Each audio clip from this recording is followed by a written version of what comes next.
이번 시간에는 갈라디아서 살펴보도록 하겠습니다.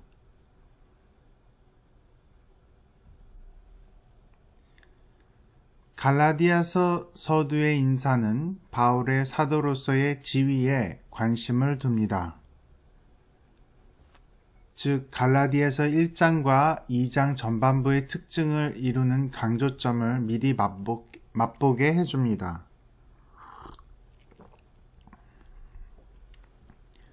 사도 바울은 하나님의 보냄을 받은 사도로서의 자신의 신분을 강조하면서 인사말에서 독자들에게 이 악한 세대에서 우리를 구원하기 위해서 그리스도께서 자기를 부르셨다고 상기시킵니다. 사도 바울은 통상적인 감사를 멈춤이 없이 갈라디아 교인들이 복음뿐만 아니라 하나님 자신, 그리스도의 은혜로 너희를 부르신 이를 버리고 있음에 대한 놀라움을 표현합니다. 이는 갈라디아 사람들에게 전파된 복음은 사도들이나 천사들이라도 바꿀 수 없는 것이기 때문입니다.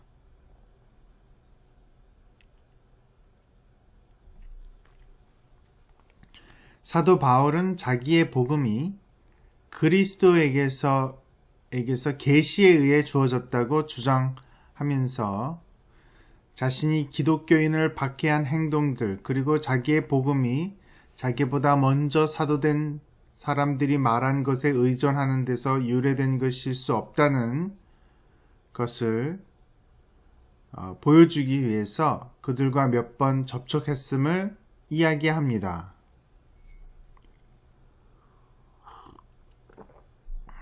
또 이방인들이 유대인이 되어야 한다고 주장하는 예루살렘 지도자들과는 달리 그들은 바울과 함께 예루살렘으로 간 디도가 할례를 받지 않아야 한다고 주장하는 바울의 의견에 동의했습니다.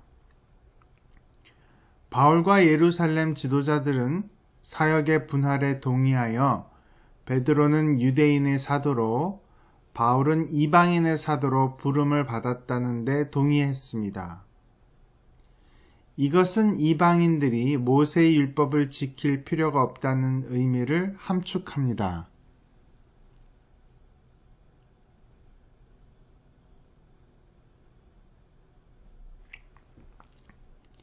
후일 안디옥에서 베드로가 아마 예루살렘의 반대자들의 압력 때문인 듯 이방인들과의 식사를 거부했을 때 바울은 베드로에게 이 일을 제기하고 유대인이라도 율법의 행위에 의해 구원을 받는 것이 아니라 그리스도에 대한 믿음으로 구원을 받는다고 지적합니다. 이것은 베드로도 동의했을 근본적인 관점이었습니다. 그리스도 안에서 의롭다함을 얻은 죄인들은 율법에 대해서 죽고 하나님의 아들을 믿는 믿음으로 사는 것입니다. 사도 바울은 그리스도와 맞서는 것처럼 보이는 신학을 대적하고 있습니다. 그는 그리스도께서 헛되이 죽으셨다는 생각을 용납할 수 없었습니다.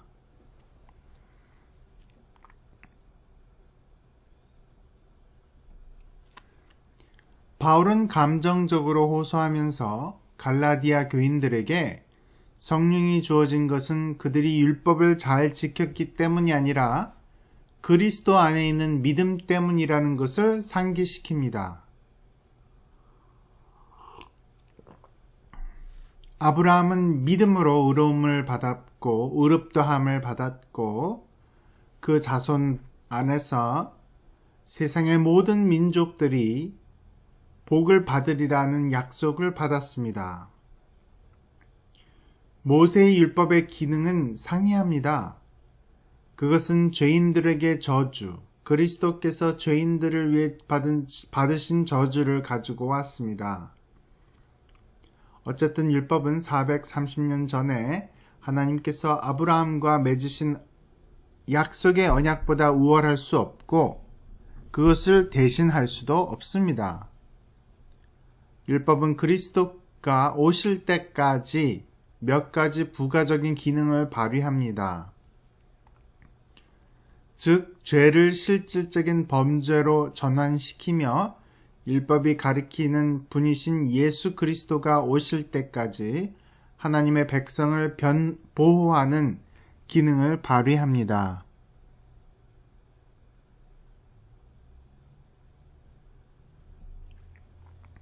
믿음이 제일이라는 것은 곧 하나님께서 접근할 때에 모든 인간적인 차이점들이 제거된다는 것, 하나의 커다란 하나님의 가족이 존재한다는 것을 의미합니다. 그리스도의 구속 사역은 신자들을 장성한 위치로 이끌었습니다. 다시 말해서 그들은 장성하여 성인이 되었고 이제 가정 노예의 지배를 받는 미성년자가 아니라 아들의, 딸의 기능을 발휘할 수 있습니다. 실제로 이러한 이들의 특권은 이방인에게도 주어진 것입니다.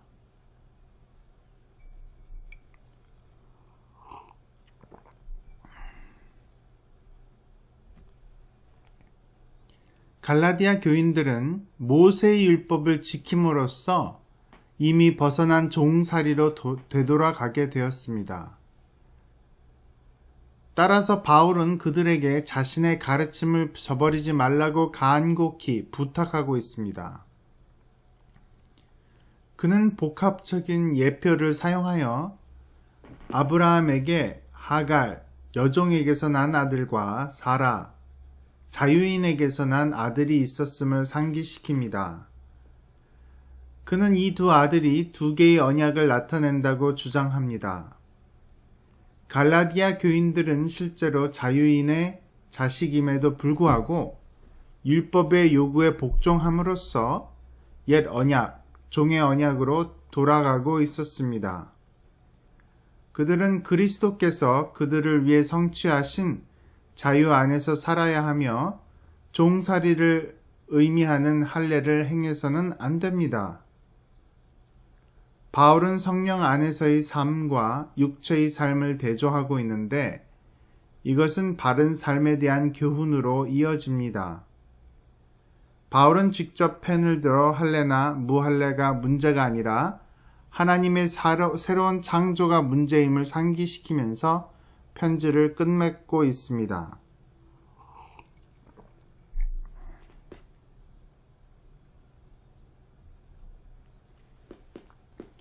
이 서신은 바울에 의해 기록되었다고 주장하는데 이 주장은 진실인 것처럼 보입니다. 갈라디아서를 바울이 쓰지 않았다고 하는 학자들은 거의 없습니다. 그렇게 쓴 책을 제가 못 봤습니다.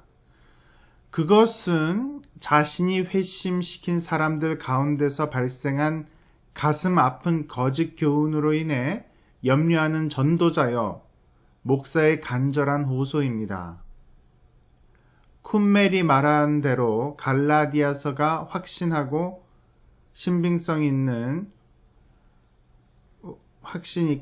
신빙성 있는 서신이라는 데는 논란의 여지가 없습니다.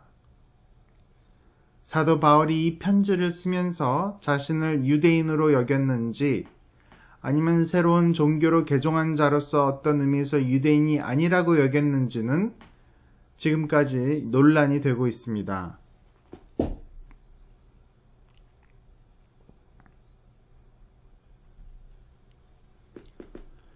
기원전 3세기경에 일부 고을 사람들이 소아시아, 고을은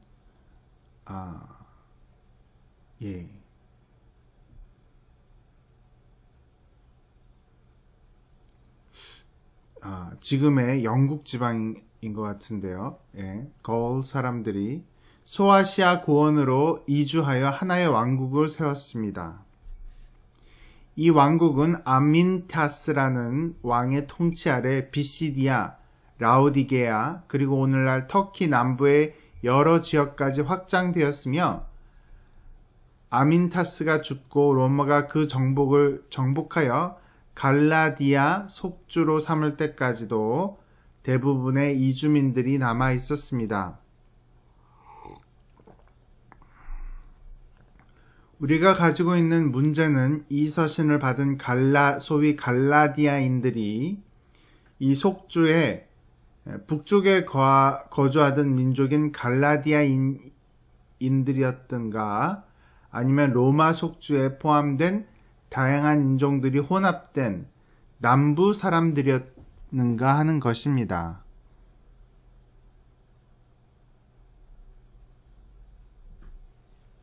(3세기) 말에 남쪽 지방은 따로 분리되었고 갈라디아 속주는 북쪽 지방으로만 축소되었습니다. 따라서 전통적으로 갈라디아는 북쪽 지방으로 이해되어 왔습니다. 그러나 그것이 바울이 사용한 호칭의 의도일까요? 바울은 제1차 전도 여행 때 남쪽 지방을 방문했습니다. 그러나 많은 사람들이 사도행전 16장 6절과 18장 23절이 북부 지방을 방문했다는 의미로 생각하고 있지만 그가 북쪽 지방을 방문했다는 것은 분명히 언급되지 않았습니다.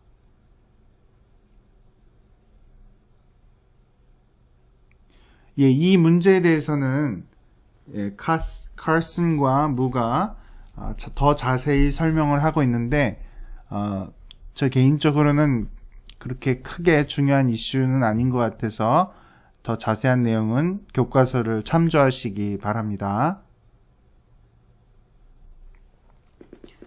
만일 북쪽 갈라디아서를 채택한다면 바울이 충분한 시간을 가지고 북쪽 지방에서 교회를 세우면서 지냈다면 기록된 선교 여행 과정의 절반에 이르지 못했을 것이므로 갈라디아서를 기록한 연대는 바울이 로마서를 쓴 시기와 거의 같거나 약간 후대일 것입니다. 만일 남쪽 갈라디아서를 채택한다면 다음과 같은 이유에서 이른 연대가 지지를 받습니다. 첫째, 사도 바울은 자신이 받은 거룩한 사명은 사람에게서 받은 것이 아니라고 주장하면서 예루살렘의 사도들과 만났던 일들을 열거합니다. 거기에는 베드로를 방문한 것, 14년 후에 계시를 인하여 다시 방문한 것이 포함되어 있습니다. 이 방문들은 사도행전 9장 26절, 11장 28절에서 30절에 기록된 것과 일치합니다. 사도 바울이 자신의 방문을 열거한 것은 완전한 것이어야 합니다. 그렇지 않으면 그의 논쟁은 무의미한 것이 됩니다.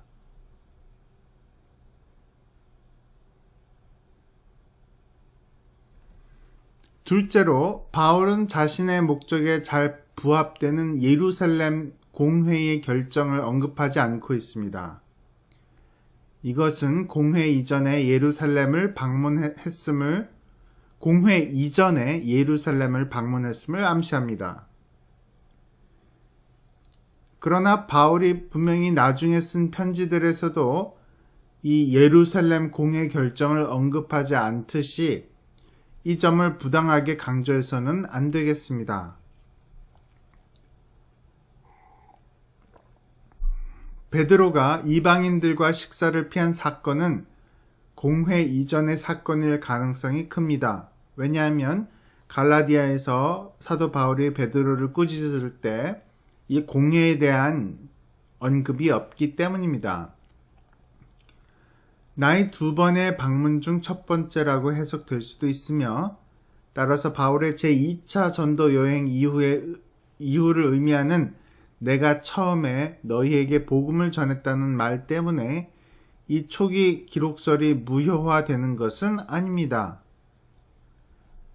고대 헬라어에서 이 표현이 두 경우 중에 첫 번째를 가리키지만 헬레니즘, 코인의 시대의 코인의 헬라어에서는 이전에, 과거에 라는 일반적인 의미를 포함합니다.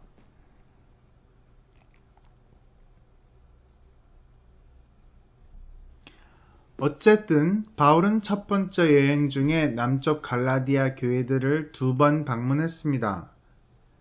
따라서 그 헬라어 표현이 나의 2번의 방문 중 첫 번째를 의미한다고 해서 2번째 방문은 나중의 방문이 아니라 제 1차 선교 여행 중 돌아오는 여행이었을 것입니다.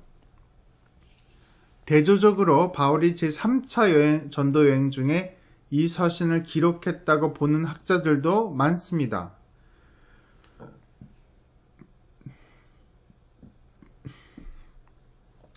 북쪽 갈라디아서를 주장하는 학자들은 초기 저작서를 인정하지 않습니다. 왜냐하면 이 견해에 의하면 바울은 그때까지 갈라디아에 간 적이 없기 때문입니다. 후기 저작서를 뒷받침하는 논거들은 다음과 같습니다. 첫째, 갈라디아서의 문체와 사상은 고린도 서신이나 로마서와 흡사합니다. 따라서 갈라디아서는 그 서신들과 비슷한 시기에 기록되었을 것입니다. 즉 바울의 제3차 전도 여행 중 에베소에서 또 그 후 그리스를 여행하는 중에 기록되었을 것입니다.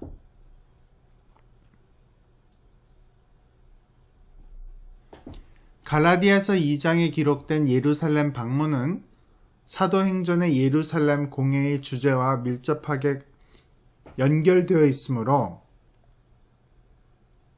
이 2가지 기록은 동일한 방문을 다룬 기사들로 간주해야 합니다.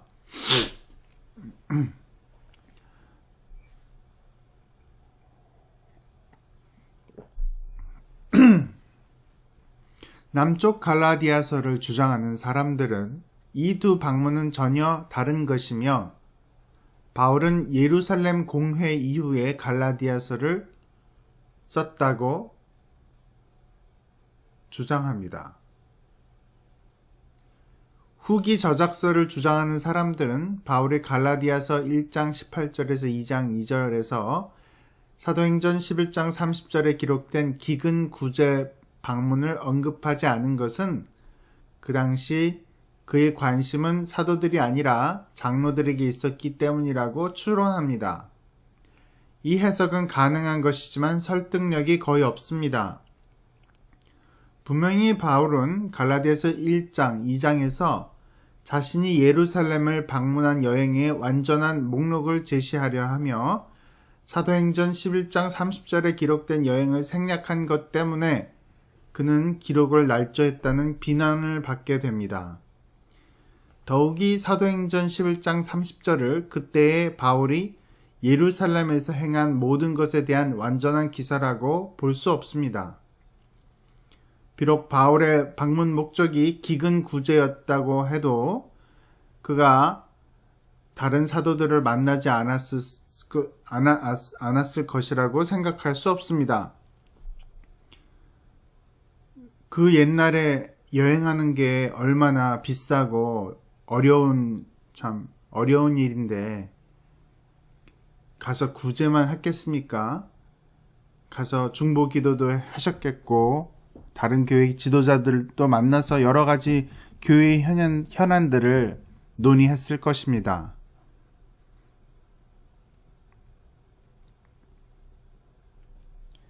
셋째, 바울은 이미 2번 갈라디아를 방문했었다고 주장합니다. 아마 사도행전 16장 6절과 18절 23절에 기록된 방문이 그것인 것 같습니다. 그러나 그 표현이 반드시 2번의 방문을 의미하는 것은 아니며 만일 그렇다고 해도 그 언급은 제1차 전도 여행 도중의 방문과 돌아오는 길에 방문한 것일 수도 있습니다. 넷째로 고린도 전서에는 박해에 관한 조금 언급이 되어 있고 고린도 후서에는 많이 언급되어 있습니다. 그러나 로마서에는 환란이 거의 지나간 듯 전혀 언급되어 있지 않습니다. 따라서 갈라디아서의 위치는 고린도 후서와 로마서 사이가 적절합니다. 하지만 제 개인적인 견해에는 고린도의 상황과 로마의 상황하고 틀렸기 때문에 꼭 핍박의 수준을 가지고 갈라디아서가 언제 쓰여졌는지 그것을 판단하는 것은 어려울 것 같습니다.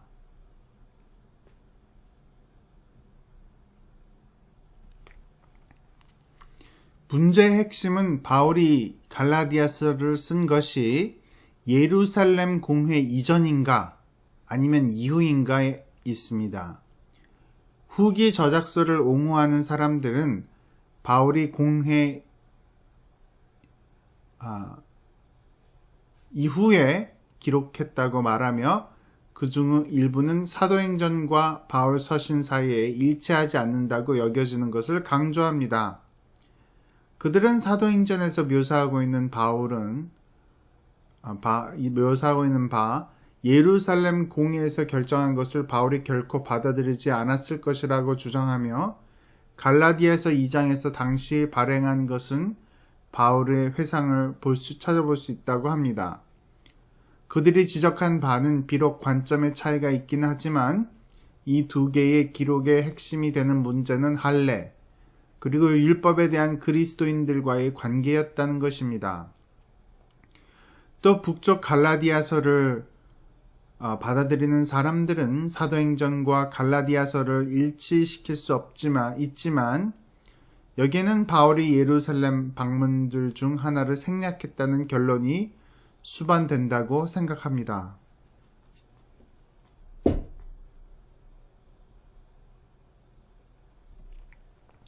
그러나 두 개의 기록 모두를 인정하는 것이 더 단순하고 덜 자의적입니다. 결국 바울의 두 차례의 예루살렘 방문은 사도행전 9장과 11장에 기록된 것이며 이 견해에 따르면 갈라디아서 2장은 기근 구제를 위한 방문 때의 개인적인 접촉을 언급합니다. 베드로가 우유부단하게 행한 시기를 사도행전 15장에 있는 예루살렘 공회 이후로 보기 어렵습니다. 그리고 사도 바울은 예루살렘 공회 직전에 갈라디아서를 썼을 것입니다. 만일 공회가 개최된 것이 주 48년으로 본다면 그 해가 갈라디아서의 저술 연대가 됩니다. 바울이 그곳에서의 환경을 언급하지 않는다는 사실은 이 서신이 예루살렘 공회 이전에 몇 달 전이라든지 기록되었다는 것을 지적해 주는 듯 합니다. 비록 바울은 그것을 주된 논거로 삼지 않았지만 유대인의 토라를 수용하는 것을 반대하는 자신의 논거에 중요한 뒷받침이 되는 것을 전혀 언급하지 않았다고 보기 어렵습니다. 사도 바울이 제가 고린도 전서를 이제 강해를 하고 있는데요. 사도 바울이 분명 이 중요한 교회 결정을 언급하지 않았을 수 없습니다.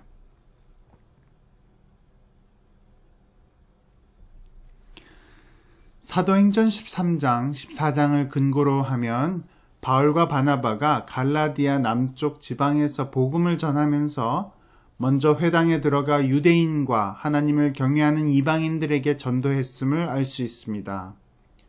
그러나 각 도시에서 유대인들이 반대했기 때문에 전도자들은 이방인들에게 복음을 전하여 개종시켰습니다. 만일 북쪽 갈라디아 설이 옳다면 북쪽 지방의 복음 전도도 거의 동일하게 이루어졌을 것입니다. 그 지역 교회에는 이방인들이 현저하게 많았습니다. 그러나 바울과 바나바가 떠난 후에 일부 유대인 신자들이 이 지역에 들어와서 기독교의 구원을 얻으려면 유대인의 토라를 지켜야 한다고 가르치기 시작했습니다. 우리가 아는 바로는 그 지역의 유대인들이 이렇게 가르치지 않았고 단순히 기독교인들을 대적했을 것으로 봅니다.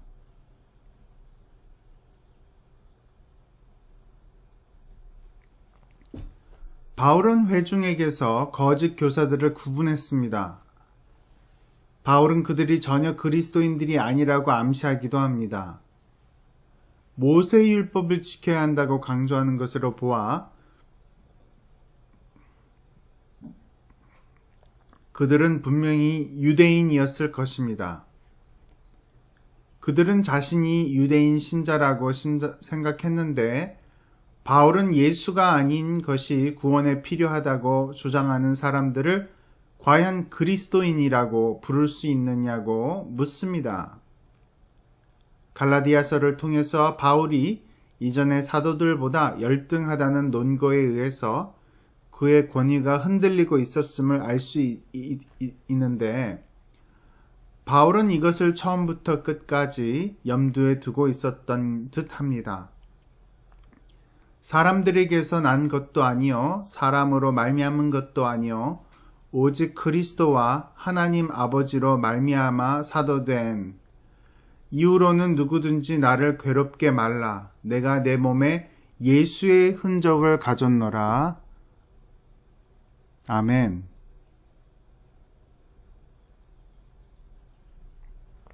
할례가 강조되어 있습니다. 그들은 저희로 하여금 억지로 할례를 받게 하였습니다. 사도 바울은 거짓 교사들이 어떻게 말하든지 간에 할례를 받아들이는 것은 곧 율법 전체를 행할 의무를 받아들이는 것을 의미한다고 지적합니다. 율법을 지키는 것은 강조되었습니다. 왜냐하면 바울은 너희가 날과 달과 절기와 해를 삼가 지키니 라고 기록했기 때문입니다. 그는 또한 개종자들이 율법 아래 있기를 원하고 율법 안에서 의롭다함을 얻으려고 한다고 말합니다. 이 모든 것을 종합할 때 거짓 교사들은 기독교를 일종의 수정된 유대교로 보았고 하나님의 언약 관계를 가지려면 율법이 요구하는 것들을 지켜야 한다고 가르친 듯 합니다. 그러므로 그들은 갈라디아 사람들에게 그리스도 안에서의 자유를 누리기보다는 율법의 가르침에 순종하라고 설득하고 있습니다.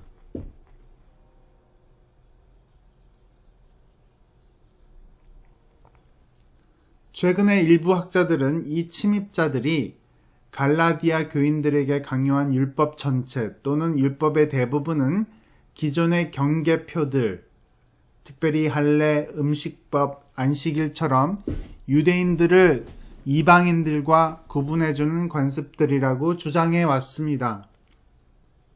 바울은 유대인들과 이방인들로 구성된 통일된 교회를 세우려 했는데 그러한 경계표들이 구분을 유발했기 때문에 어쩔 수 없이 그것들을 없애려 했습니다.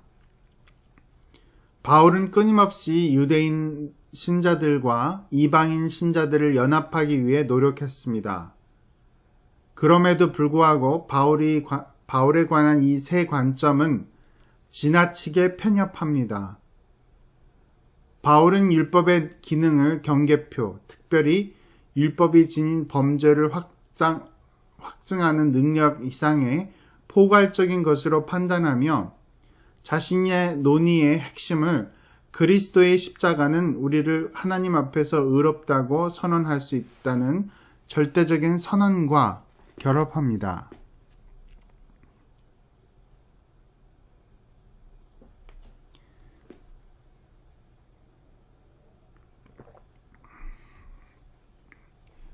이 논의는 바울이 자신을 어느 정도 유대인으로 여겼는지, 그리고 자신의 운동을 유대교라는 울타리 안에 있는 일종의 분파로 여겼는지, 또는 반대로 그 자신을 실질적으로 하나의 새로운 종교에 속한다고 보는지에 대한 논의를 일으켰습니다.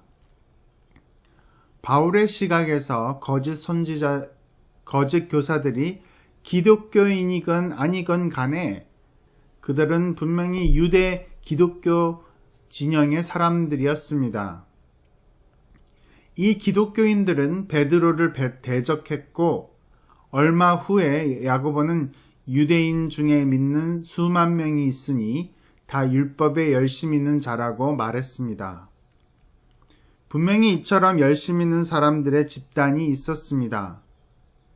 그들은 적어도 유대에서 안디옥으로 옮겨가며 새로 개종한 자들에게 모세의 법대로 할례를 받지 아니하면 구원을 받지 못하리라고 가르쳤을 때처럼 때에 따라 적극적인 포교 활동을 할 수 있는 사람들이었습니다.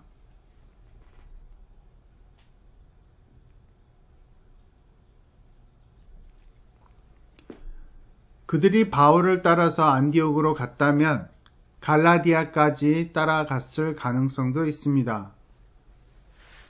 바울이 적은 누룩이 온 덩이에 퍼진다고 말한 것으로 봐서 그들의 수요가 많은 것은 아니었던 것 같습니다. 바울의 반대자들은 할례를 받은 이방인들로서 다른 사람들도 할례를 받기 원했다는 주장도 있지만 그러한 주장은 율법을 크게 강조한 유대인 신자들이 있다는 증거를 능가하지 못합니다.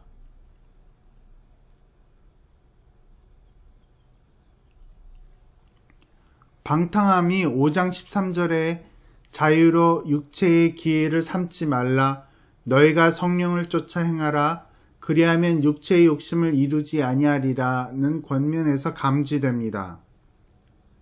그러나 이것은 그리스도 안에서 신자들은 자유하다는 바울의 가르침을 왜곡한 것으로 보는 편이 낫습니다. 어느 시대를 막론하고 은혜로 구원을 받는다면 사는 방식은 문제가 되지 않는다고 추론하기 쉽습니다. 선동자들은 바울의 가르침이 도덕적 고결함을 제대로 보호받지 못한다고 비방하고 있다고 생각되기도 합니다. 그러나 이 계속되는 도전에 대한 해결책이 모세의 율법, 언약으로 돌아가는 것이라면 희생이 너무 큽니다. 그것은 율법이 구속사의 영역 전체에서 어떤 기능을 발휘하는지 이해하지 못하고 있음을 드러내줍니다.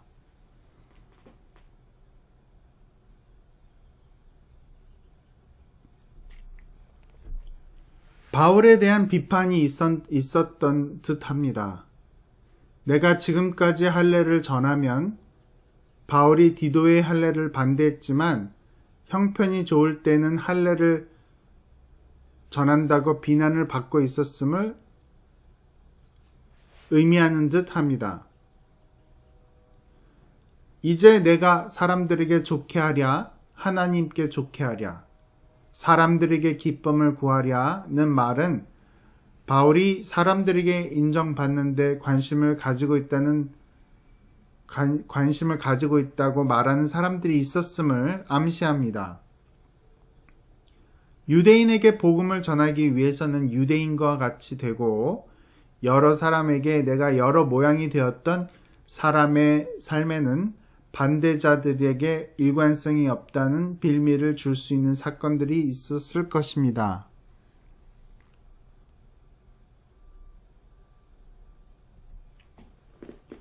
복음이 이 새로운 가르침에 의해 심각하게 더럽혀졌습니다. 바울은 그의 독자들이 다른 복음을 따르고 있다고 불평하면서 다른 복음은 없다고 덧붙입니다. 갈라디아인들은 기독교의 의미에 새로운 흥미로운 통찰들을 추가하는 것이 아니라 율법, 언약으로 돌아가서 복음의 완전한 승리를 암암리에 문제 삼고 있었습니다. 갈라디아서는 바울이 이러한 사람들에 대한 소식을 듣고 쓴 서신입니다. 그는 자기가 개종시킨 사람들이 행하고 있는 일이 기독교의 핵심을 부인하는 것임을 인식했기 때문에 상황을 바로잡기 위해서 곧바로 서신을 썼습니다. 그는 올바른 편지 형식의 세부 사항을 준수하지 않고 갈라디아인들에게 구원의 믿음으로 돌아오라고 간절히 호소했습니다. 이 생동력 있는 서신은 그리스도 안에 있는 믿음에 의한 구원의 의미의 전형적인 표현이 되었습니다. 그래서 이신칭의를 어디서 발견합니까? 갈라디아서와 로마서에서 특별히 발견할 수가 있습니다.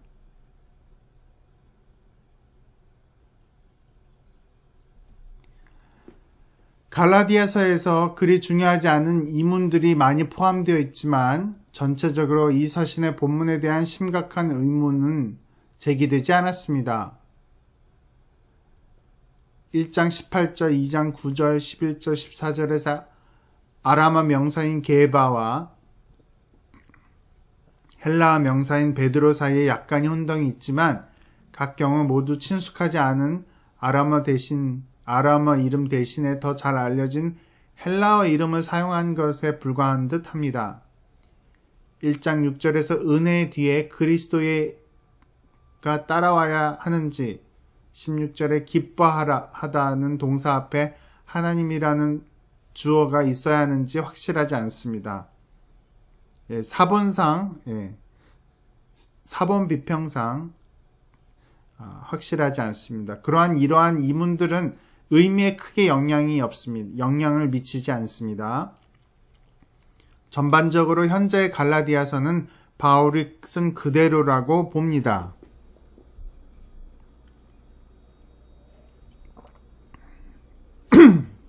여기서 말씀하고 있는 것은 본문 비평에 관한 이슈들입니다. 갈라디아서의 저술 연대와 그 서신의 최초의 독자들의 위치에 대해 계속되는 논란에 대한 언급은 생략할 수 있습니다. 바울이 대적하는 거짓 교사들의 정체에 대한 논의가 계속되고 있는데 최근 일부 학자들은 유대주의자들이라는 용어 전체에 의문을 제기합니다. 그들이 유대인이 아니라 바울에 의해 개종한 사람들 중 일부가 바울이 소개한 구약 성서를 연구하다가 율법을 지키는 것이 불가피하다고 생각되었다고 보는 소수의 학자들도 있습니다. 이 모든 것은 결국 바울이 하나 이상의 집단을 대적하고 있는지 아니면 하나의 통일된 집단에 대해서 대적하고 있는지에 대한 질문을 제기합니다.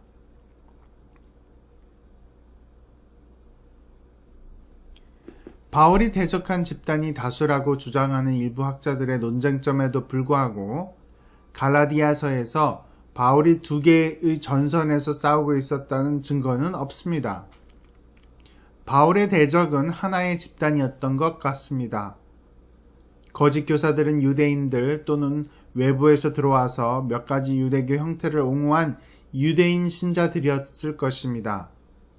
수사 비평에 대한 관심이 급증하면서 이 서신의 문학적 장르에 관한 질문들이 제기되어 왔습니다. 따라서 베츠라는 학자는 갈라디아서를 변증적 서신이라는 장르의 전형으로 보았습니다. 그는 고대 수사학은 진리와는 상관없으며 사람들로 하여금 어떤 것을 진리로 믿게 만드는 기술을 익히는 것이라고 합니다. 이것이 바울의 행동을 공정하게 표현한 것인지 살펴보는 것은 쉬운 일이 아닙니다.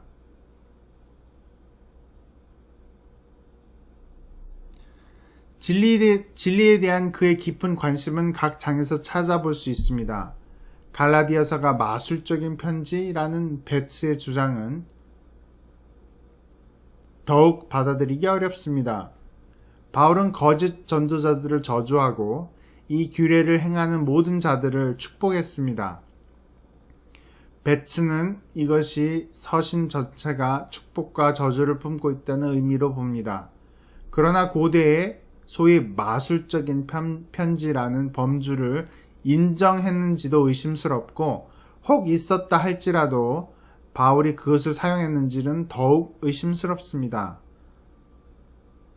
그래서 이 마술적인 편지라는 것은 이렇게 부적 같은 그런 고대에 이렇게 무슨 무당이 쓴 부적같이 이렇게 축복과 저주를 언급하면서 근데 그런 아주 테크닉한 어떤 신비주의적인 그런 텍스트라고 갈라디아서를 읽어보면 그렇지 않습니다. 바울만큼 마술을 대적했던 사람을 찾아보기 어렵습니다. 바울의 웅변술이 과술되어 있고 그것이 유대인과 기독교인들의 분열의 주된 원인이었다고 다는 퍼킨스의 논거는 바울이 구약 성서를 해석한 방식의 호의적인 이해보다 오늘날 다원주에 몰두하는 태도에 기인합니다.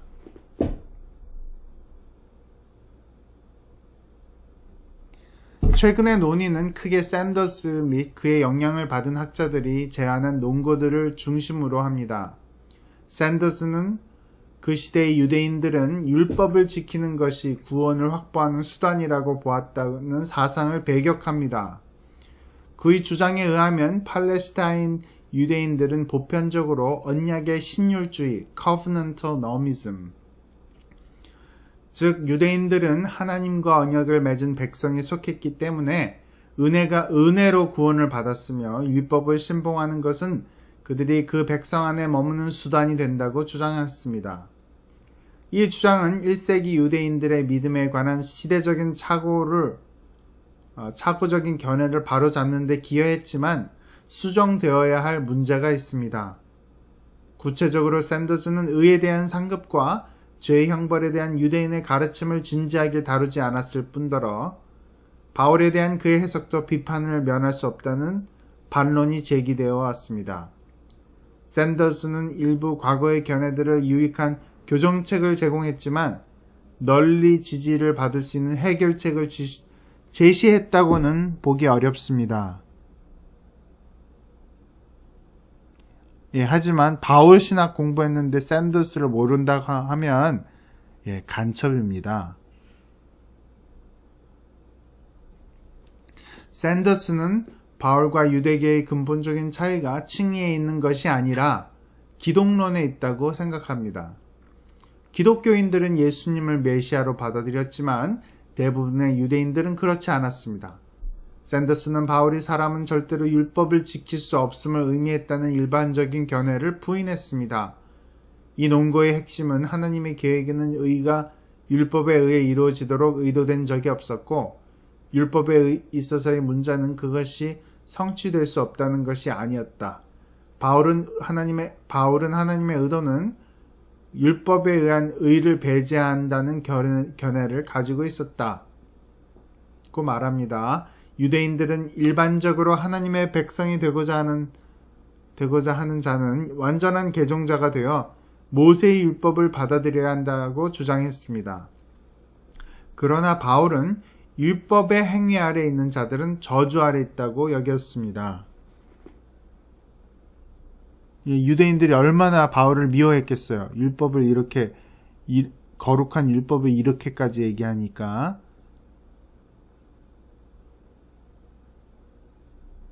샌더스의 주장은 대중화되었고 여러 계층에서 새롭게 연구가 되었습니다.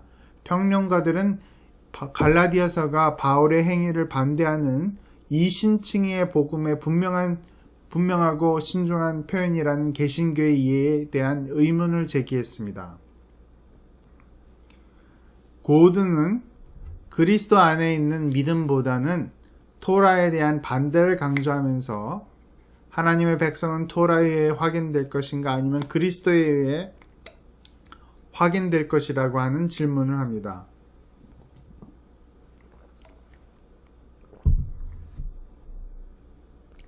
이렇게 하면서 그는 매우 중요한 진리에 관심을 끌어가지만 갈라디아서는 분명히 율법의 행위에서가 아니라 그리스도 안에서 의롭게 되는 것, 혹 믿음으로 의롭게 되는 것을 중요하게 다루고 있음을 잊지 말아야 하겠습니다.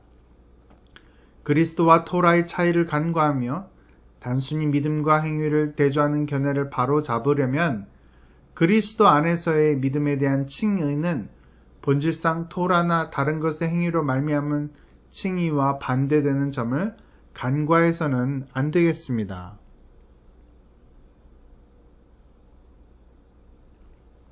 샌더스 연구가 비판도 없이 받아들여지든 아니든 그는 최근에 바울 연구의 새로운 기점을 마련했기 때문에 최근 연구의 상당량이 대체로 그의 연구로 결과에 의존하면서 발전해왔습니다.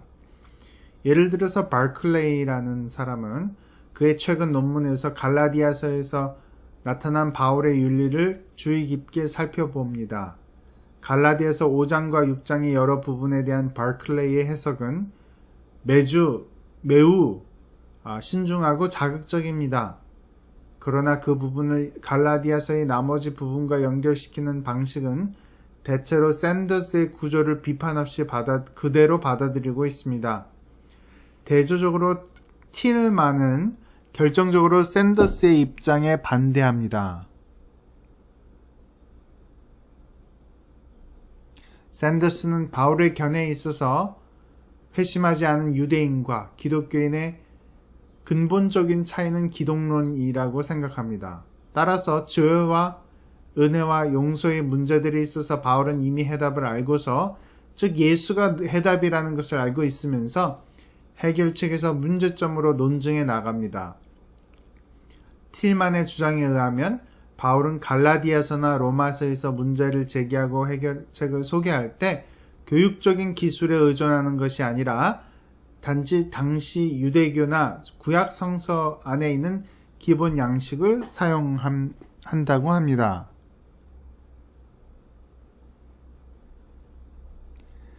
샌더스의 영향 때문에 갈라디아서에 대한 논의의 다른 주제를 간과해서는 안 되겠습니다. 최근의 논의들에 의해 무색해진 많은 견해들에 대해서도 언급이 되어야 합니다. 예를 들어서 바울은 자신의 사도직, 그것의 중요성을 강조하면서 서신을 시작합니다. 슈미탈스라고 하는 사람은 사도직의 본질에 많은 관심을 가졌는데요. 당시에 바울에 대적한 영지주의적 사도들이 있었다고 주장합니다.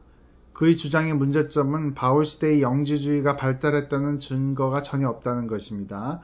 바울은 자기의 사도직을 높이 평가했으며 그가 반대에 직면했다는 것도 분명합니다. 그러나 우리가 가지고 있는 자료에 의하면 거기에 영지주의라는 것은 2세기, 3세기 이 이단들에서 발생하는 것인데요. 1세기의 영지주의가 존재했다는 것은 증거가 없습니다.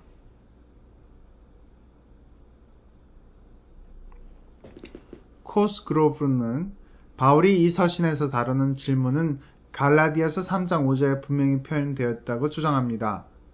너에게 성령을 주시고 너희 가운데 능력을 행하시는 이의 일이 율법의 행위로서냐 믿음에서냐. 다시 말해서 바울과 그의 독자들은 동일한 카리스마적인 배경을 가지고 있었으며 갈라디아서에서 다루고 있는 주요 질문은 성령 안에 있는 그리스도인의 삶의 근거입니다. 코스그로브는 자신이 갈라디아서 3장 5절을 그 서신의 주제의 중요한 표현으로 선택한 것을 정당화하려 하지만 그의 방법론적인 설명은 전혀 설득력이 없습니다. 더욱이 갈라디아 교인들이 회심이 아니라 전적으로 성령 안에서의 삶의 성장과의 관계에서 율법에 관심을 가졌다고 보기에는 매우 어렵습니다. 그럼에도 불구하고 코스그로브의 연구에는 유익한 종말론적인 의식이 포함되어 있습니다.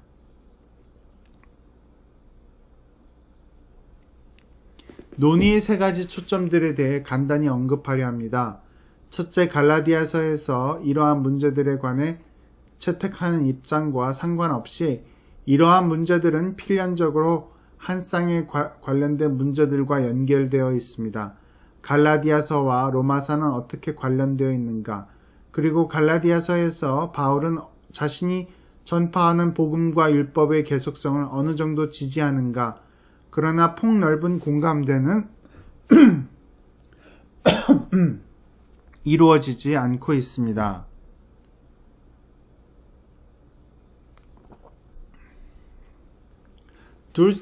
둘째, 리처드 헤이즈는 피스토스 크리스투, 그리스도의 믿음과 같은 표현들 그리고 비슷한 것들을 목적격, 소유격, 그리스도 안에 있는 믿음이 아니라 주격, 소유격, 그리스도의 믿음으로 이해되어야 한다는 견해의 가장 포괄적인 변호를 개진해 왔습니다.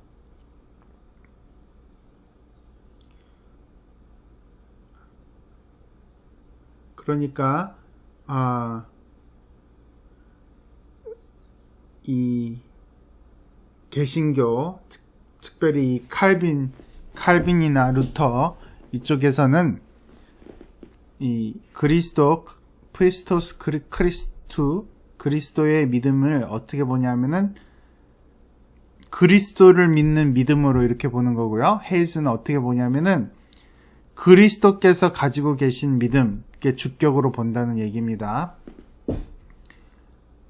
그래서 우리가 예수를 믿는 믿음으로 구원을 받는 게 아니고 예수님이 가지고 있던 그 믿음으로 우리가 구원받는다고 하는 조금 위험한 견해입니다.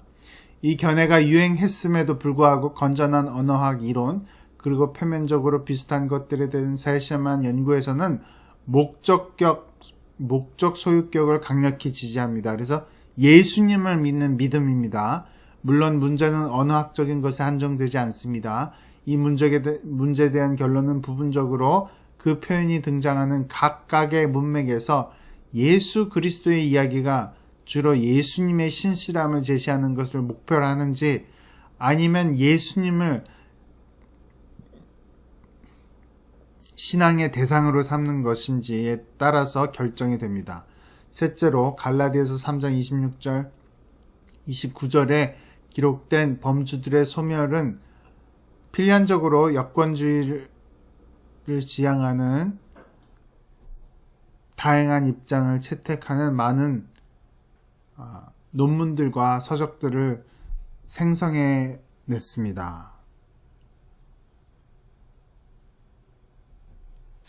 이 짧은 서신은 그 길이에 상관없이 매우 중요한 위치를 차지합니다. 사람들은 구원이 자신의 노력에 의해 이루어진다고 생각하는 경향이 있습니다. 구원을 이해하는 방식도 다양하고 따라서 구원에 필요하다고 여기는 업적의 종류도 다양할 수 있습니다. 그러나 그들의 영원한 운명이 그들의 손에 달린 것처럼 보이는 것은 설명이 필요 없을 만큼 자명한 일입니다. 기독교는 종종 성례 제도를 준행하고 특정한 표준을 따르며 교회 안에 있는 다른 사람들과 좋은 관계를 맺는 등의 일종의 도덕적 제도 정도로만 이해되기도 했습니다. 따라서 칭의는 그리스도 안에 있는 그리스도를 믿는 믿음으로만 진리를 솔직하게 제시하는 바울의 이 서신은 항상 필요합니다. 이 서신은 토라에 따른 행위나 다른 업적의 중요성을 강조하는 사람들에게 반드시 해주어야 할 말입니다. 기독교는 죄인의 행위가 아니라 하나님께서 그리스도 안에서 행하신 것을 강조합니다. 그렇기 때문에 어떤 죄인도 회개하고 그리스도를 믿으면 구원을 받게 되는 것입니다. 의식을 지키거나 도덕적인 향상 등 인간의 업적에 의해서 하나님의 행동을 개선할 수 없습니다. 십자가는 구원의 유일한 길이며 성경에서 갈라디아서처럼 확실하게 이 진리를 선포하는 책은 없습니다. 우리는 아브라함에 대한 바울의 언급의 중요성을 파악해야 합니다. 이것은 독자들을 율법이 주어지기 이전 시대로 거슬러 올라가게 만드는데요. 왜냐하면 아브라함의 언약은 율법 이전의 일이기 때문입니다. 율법은 하나님의 약속을 무효화할 수 없습니다. 하나님의 약속에 단순히 의존하기를 거부한 자들은 하나님의 정하신 길에서 벗어나 율법의 의미를 오해한 자들입니다. 만일 갈라디아에 있는 바울의 친구들이 아브라함의 예를 신중히 생각했다면 토라에 의존하는 심각한 오류를 범하지 않았을 것입니다. 만일 우리가 많은 유대인들이 생각하듯이 아브라함이 율법을 지켜야 했다는 시대착오적인 생각을 하지 않고 아브라함과 그의 믿음을 구속사 안에서 적절한 위치에 있는 이야기로 해석했다면 하나님의 길은 언제나 약속과 믿음의 길이었음을 분명해집니다. 간단히 말해서 갈라디아서는 기독교인들이 성경책들을 종합하는 방법에 공헌합니다. 게다가 바울은 그리스도께서 종살이하는 죄인들을 대속하기 위해서 정해진 때에 오셨다고 주장합니다. 또 그리스도께서 우리를 위한 저주가 되심으로 구속 사역을 이루셨다고 명시합니다. 이것은 속죄에 대한 이해에 중요한 기여를 합니다. 바울은 그리스도 안에 있는 믿음으로 말미암은 칭의, 그리고 그리스도인의 자유를 강조합니다. 그리스도께서 우리로 자유케 하시려고 자유를 주셨으니 신자들은 성령 안에서 행해야 합니다. 그리스도 안에서 믿음으로 의롭다함을 받은 사람들도 때때로 자신이 쉽게 제도의 노예가 되는 것을 봅니다. 바울은 그리스도 안에 있는 모든 자들의 유산인 자유에 대한 표준적인 표현입니다.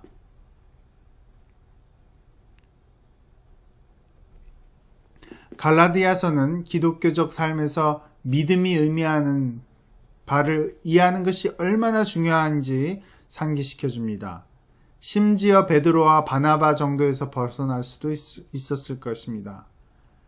바울은 그들의 신학에 대해 불평한 것이 아니라 할례를 받은 무리에 속한 자들이 베드로와 바나바로 하여금 이방인과 식사를 하다가 물러가게 만들었을 때 그들의 관습에 대해 불평했습니다. 이 서신은 십자가를 통한 구원이 함축하는 바를 실생활에서 실천하는 것이 중요성을 어떤 서신보다 분명하게 밝혀주고 있습니다. 그래서 마틴 루터는 갈라디아서와 로마서를 성경의 가장 귀한 주옥이라고 이렇게 이야기했다고 합니다. 그래서 이 이신칭의 믿음으로 구원받는다는 이 진리는 결국 기독교의 중요한 메시지입니다. 그래서 여러분, 행위로 구원을 받는다고 하는 사람과 믿음으로 은혜로 구원을 받는다고 하는 사람들의 큰 차이가 무엇이겠습니까? 이 행위로 구원받는다고 하는 사람들은 결국 바리새적인 사람들이고요. 결국 이 사람들은 교만하게 되어 있습니다. 내가 매일 새벽 기도하는데, 내가 항상 11조 하는데, 내가 뭐뭐 하는데, 내가 교회에 이렇게 열심히 봉사하는데 하나님이 나를 축복해 주셔야지.